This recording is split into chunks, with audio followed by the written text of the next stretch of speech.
friends, welcome back to my channel, or welcome if you are new. I'm Jenny and this is our Houston Smith home.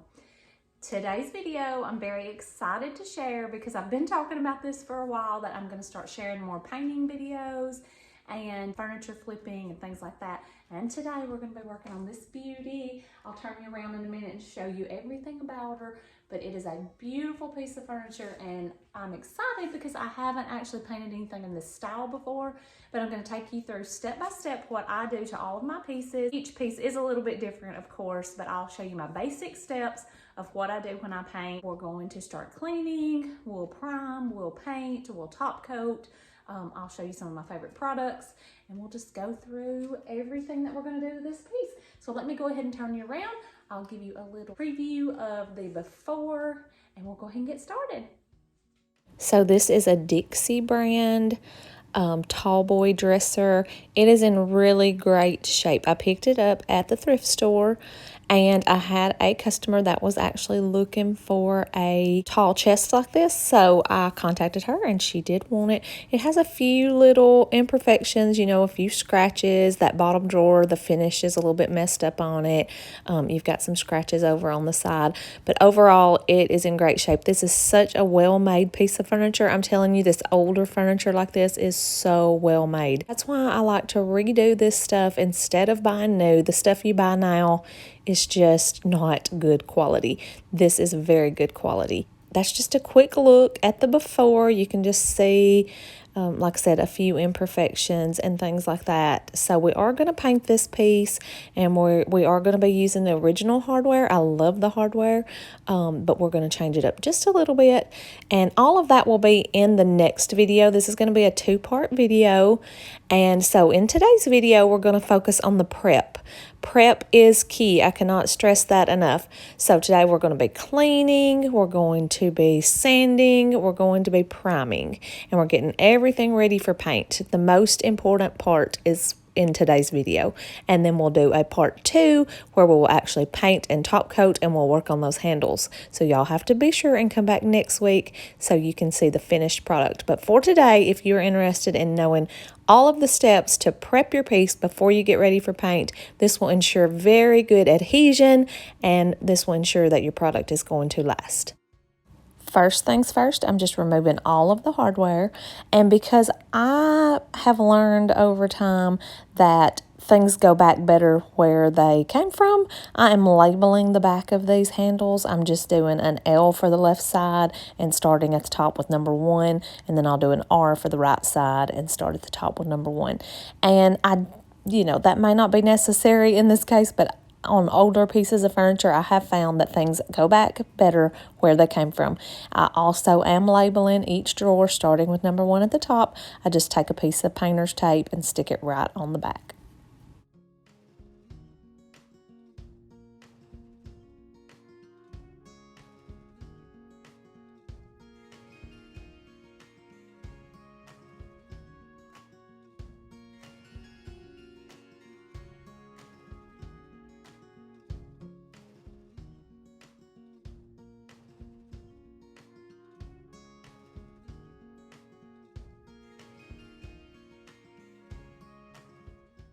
Next up, we are ready to start cleaning. So today I'm using this product called Crud Cutter, and it's just a degreaser. You can use it full strength or you can dilute it with water. And then I also have just a separate water bottle. I like to clean it with the Crud Cutter and then rinse it off with plain water. Make sure to get all the residue from the Crud Cutter off. So I like to have just a spray bottle of water to do that, or you could just have a bucket of plain water. So first off, I'm just going to spray everything down with the Crud Cutter. Now, because this is a piece that I purchased, I picked it up at the thrift store. Like I said, I don't know where it came from. I don't know anything about it. It is a very clean piece, I will say. But number 1, I would have vacuumed anything, but this literally had nothing to vacuum, so I omitted that step. But I'm cleaning inside and out. Now, if this was just a piece you're painting from your home, or if this had been a piece someone had brought me in, a client had brought me in from their home, you know, I'm just going to clean what I'm going to paint. But because this is a piece that I bought and I'm going to sell, I'm cleaning everything. So you may not see all that in this video, but I'm cleaning all the drawers inside and out and the inside of the cabinet itself.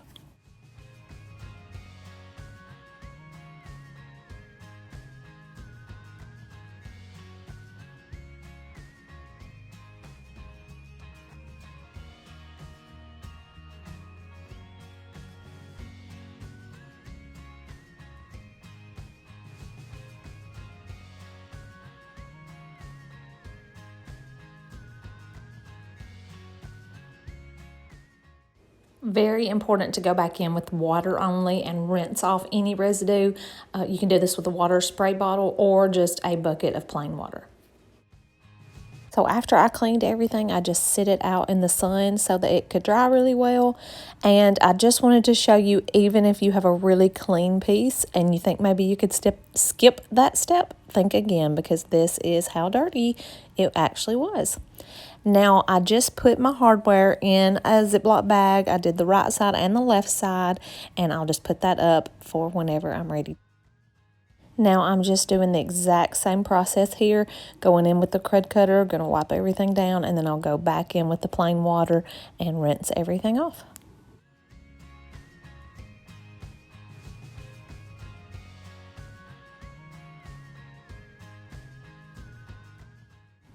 And I thought I was recording this on a time lapse, but I actually was recording it in real time. So I sped it up as much as I could, but I'll not bore you to death by watching this. But you get the picture.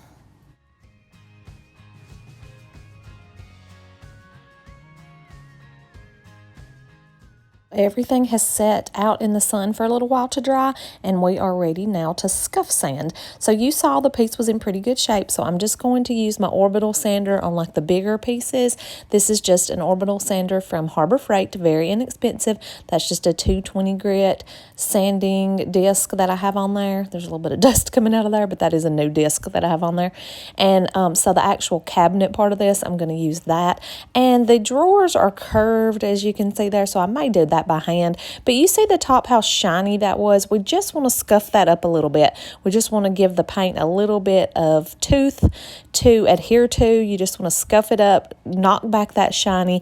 I know a lot of the furniture paint will tell you that you don't have to sand and you don't have to prime. I just do, especially with my pieces that I am selling or doing for a customer, I always sand, scuff sand at least, and I usually prime. I'll talk a little bit more about priming in a minute, but as you can see, I had to find myself a cooler to stand on. I might not recommend that. Make sure you're doing everything safely, but I just usually find whatever I can because this is actually a really tall piece, and then you see I've got it up on my wheels. That is a lifesaver because I'm usually working by myself. Now, once I get all the big sections done, I'm just using a sanding block. Sorry, that's so dark. And then I'm wrapping just a used 220 grit sanding disc on top of it, and I'm going to use that on the drawers and on like the small little trim pieces, the little detail pieces. And like I said, I'm just scuffing that up. I'm not worrying about trying to remove any finish or anything like that. I'm just scuffing it up. You may notice that mask that I'm wearing. I do recommend wearing a mask when you sand.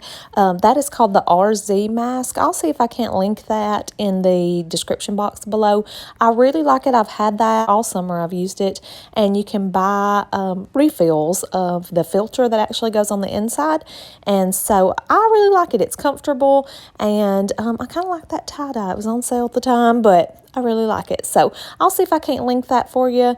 And I just think that's a good idea when you're sanding and even blowing this stuff off. You'll see that I'm blowing mine off with just the air compressor.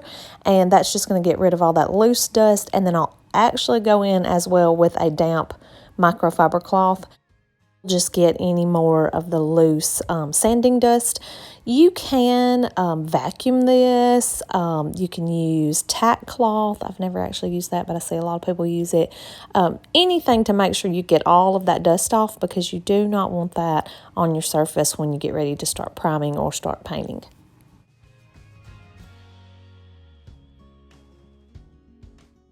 Same process here with these drawers. I'm just blowing them off. I'm going to wipe them down with microfiber cloth, and we will be ready to move on to repairs. Already mentioned that this was in great shape other than a few little scratches. What I like to do is just kind of rub my hand over them, and if you can feel it, then it is going to kind of show up once you put paint on top of it. So you can just fill those in with some wood filler, and then if you have any like bigger, deeper gouges, or maybe where something's chipped off, there is a product I like to use called Quick Wood. I'll show you both of those. And so I'm just kind of looking it over, filling it, and seeing what I think I need to fill in. This is the Quick Wood that I was talking about. I love to use this stuff. It is a wood repair epoxy putty. It's a 2-part putty, and you just kind of mix it up. I ended up not using any of that today. I just used this plastic wood. I like this because it's pink. When you put it on, it's pink, and then it dries like a natural wood color like that. And I don't have a lot of luck like staining over this, but it's perfect for painting over. And so I'm just going to fill in some of those scratches with that plastic wood, and I'll show you how I do that, and then we'll go back in and sand it smooth.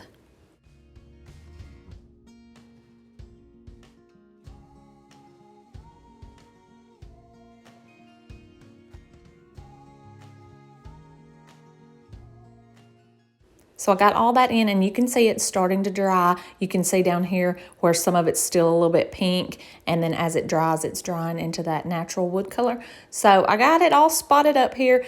Don't be afraid to fill in all of those scratches, but also be realistic. You're not going to be able to get every single one of them, but this is what it looks like once I get it filled. So now I'm just going in with a sanding sponge, the same one that I used earlier, a 220 grit. I'm just going to sand over all of those spots, fill it with my hand, make sure I don't feel any raised spots, make sure you have a good smooth finish.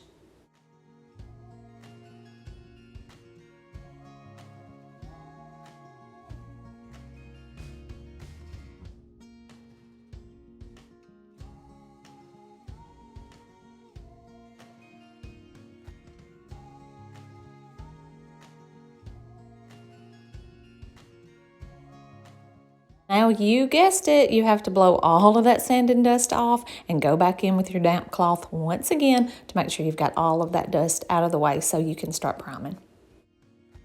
Now, in this case, the paint I'm using does have a primer built in. This is a solid piece of furniture. It's all wood, or at least wood veneer. So I don't feel like there'd be any kind of adherence issues. I'm painting this a dark color, so I'm not concerned about bleed through or anything like that.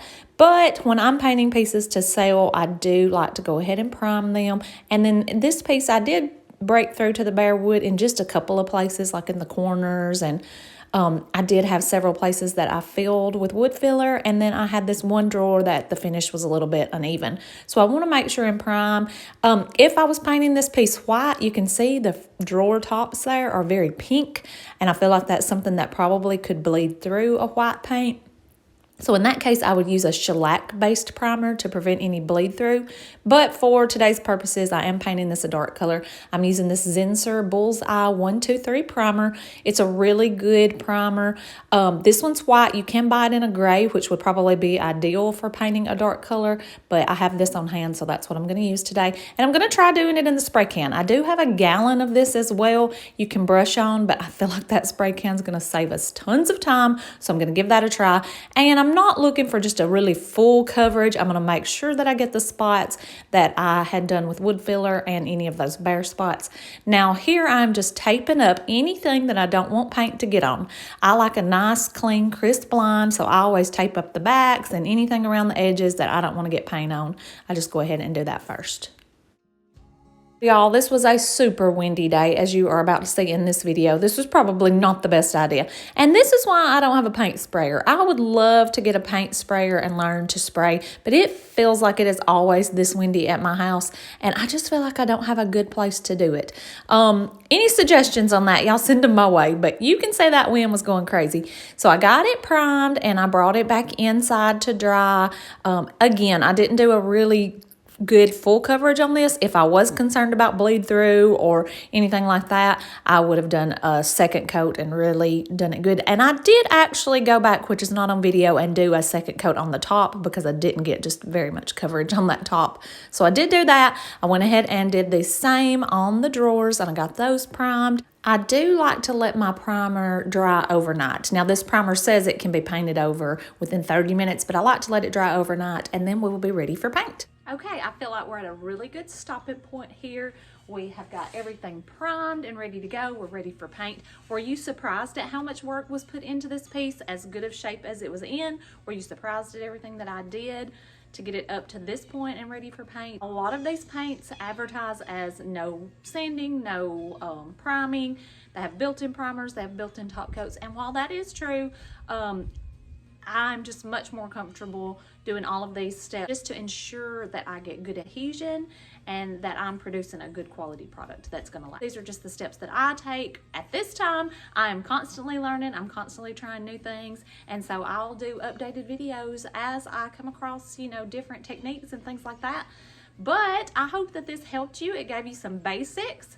And be sure and come back next week and we will get this finished up. I'll reveal the color, the paint that I'm using.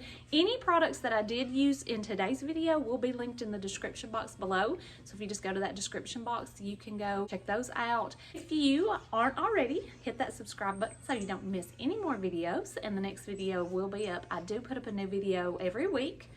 And also be sure and give this video a thumbs up. Give it a like if you enjoy this kind of videos, and that way I'll know in the future if I need to make any more. Leave me a comment. Let me know, was anything helpful? Do you have any other tips or tricks that you do yourself that might be helpful to others? Just let us know in the comments and we can all read those. And I appreciate you all for being here. I hope that you enjoyed. Please come back next week and we'll see you then. Bye.